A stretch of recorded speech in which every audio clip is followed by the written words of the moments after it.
Bonjour, je vais parler du dernier film d'animation DC des studios Warner Bros. Encore évidemment sur Batman. Ça, j'admets, c'est un peu pénible qu'il y ait que du Batman, mais après c'est ce qui se vend, donc ils vont continuer à faire, hein. Tant que ça se vend, ils vont continuer, ils sont pas stupides.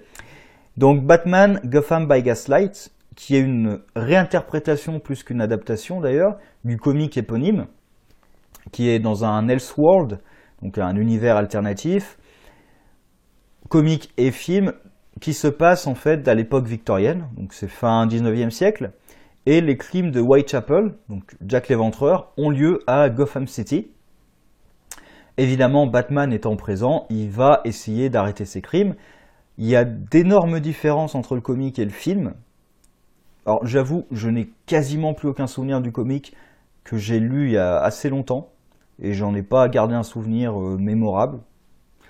Le film en lui-même, j'ai envie de dire que ça va être à peu près la même chose. C'est-à-dire que j'ai passé un bon moment, j'ai plutôt bien apprécié, mais il va pas me laisser un souvenir mémorable. Et il y a quelques points assez négatifs qu'il va falloir soulever. L'un d'eux étant en fait qu'il faut surtout pas présenter ce film comme Batman contre Jack l'Éventreur.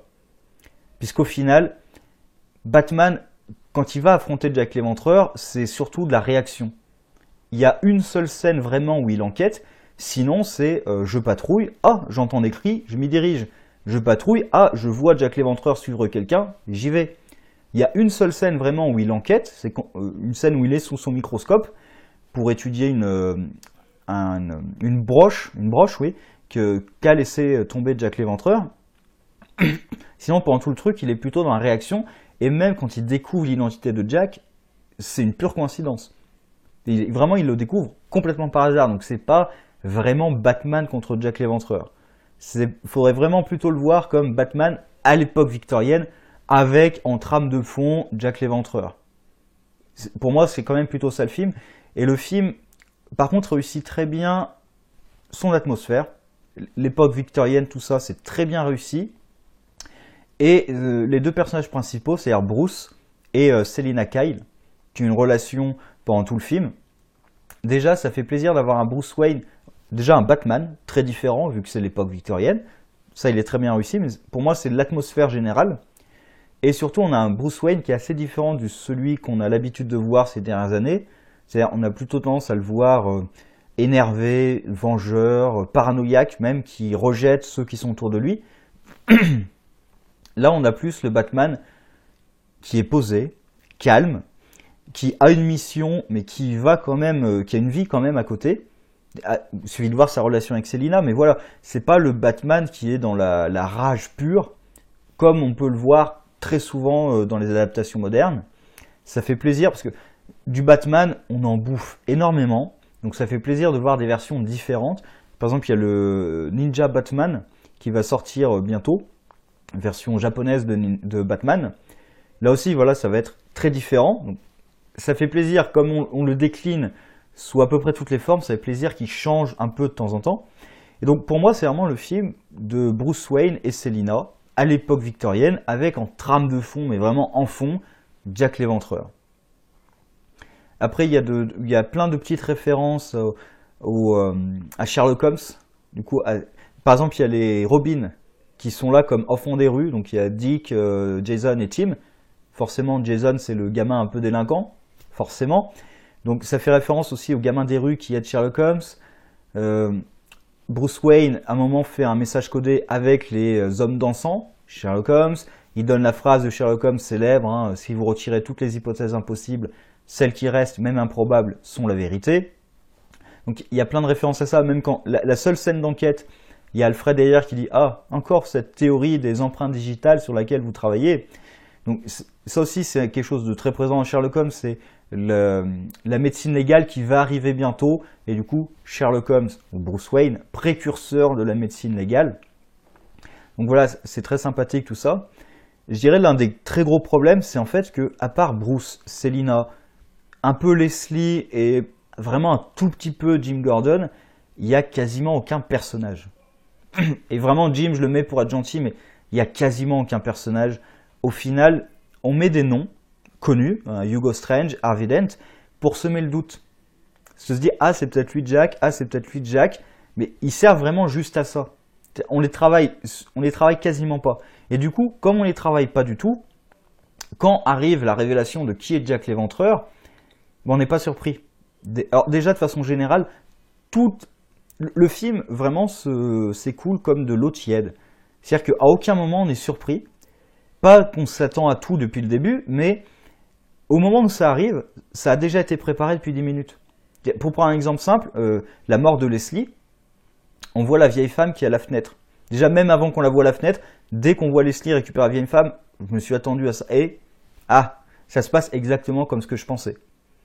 Et même la révélation de qui est Jack l'Éventreur, alors sans dire qui il est évidemment, dès que Selina se sépare de Bruce, j'ai compris qui était Jack.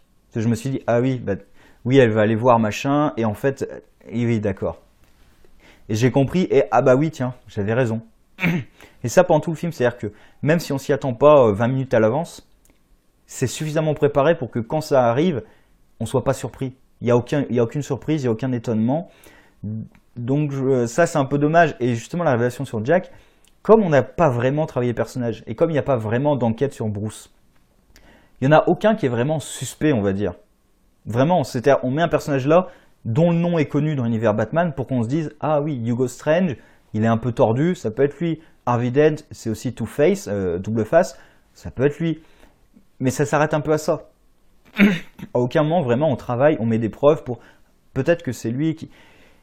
Et du coup, la grosse révélation... Même la révélation de Jack l'Éventreur, on révèle des choses sur les raisons pour lesquelles il fait ça. Donc la misogynie, évidemment, mais il y a des raisons sur la guerre.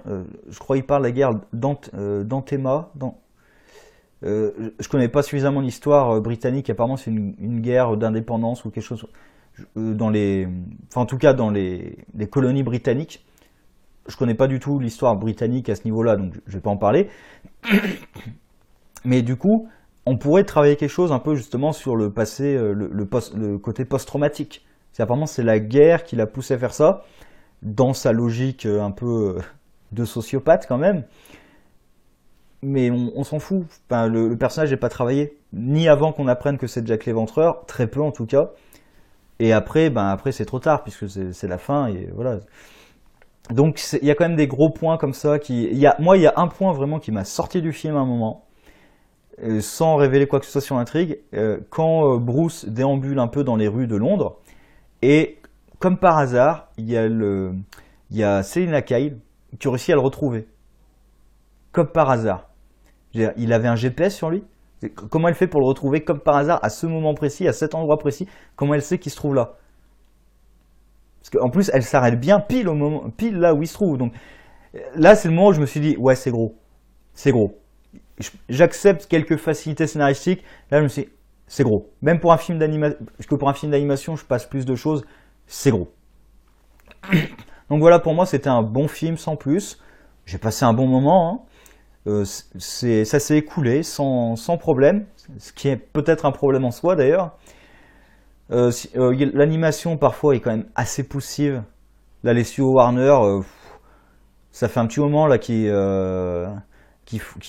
feignante un peu là. Ça serait bien de mettre un petit coup dans l'animation quand même de temps en temps. Parce que il y a des passages. Moi, ça me gêne pas trop quand je l'ai regardé, mais il y a des passages. Elle est un peu poussive l'animation quand même. Donc bref. Mais quand même, ça sera un film que je conseillerais. C'est pas le premier film d'animation Batman que je conseillerais hein, tout de suite. Under the Red Hood, je pense.